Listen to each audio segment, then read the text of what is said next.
Hello friends, تو آج میں بات کروں گا کہ خدا ہمیں اس کورونا وائرس کی وبا سے کیسے نکال سکتا ہے۔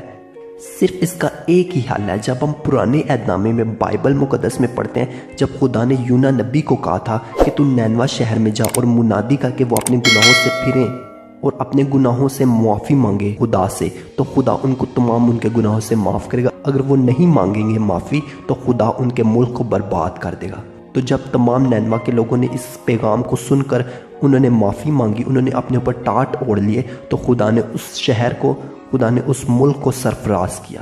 آج بھی یہی وقت آ گیا ہے۔ اسی طرح سے جب ہم بائبل مقدس میں سے سدوم و عمورہ کے بارے میں پڑھتے ہیں، تو خدا نے کہا تھا ابراہیم سے کہ تجھے وہاں پر ایک بھی راست باز شخص ملا تو میں پورے شہر کو بچا دوں گا۔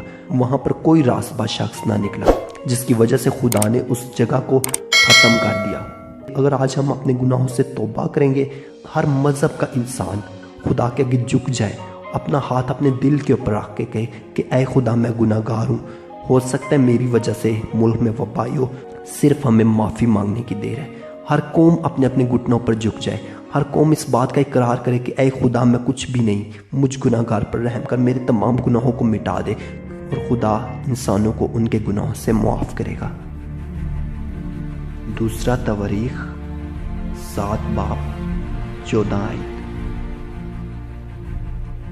تب اگر میرے لوگ جو میرے نام سے کہلاتے ہیں خاکسار بن کر دعا کریں اور میرے دیدار کے طالب ہوں اور اپنی بری راہوں سے پھریں، تو میں آسمان پر سے سن کر ان کا گناہ معاف کروں گا اور ان کے ملک کو بحال کروں گا۔ آمین۔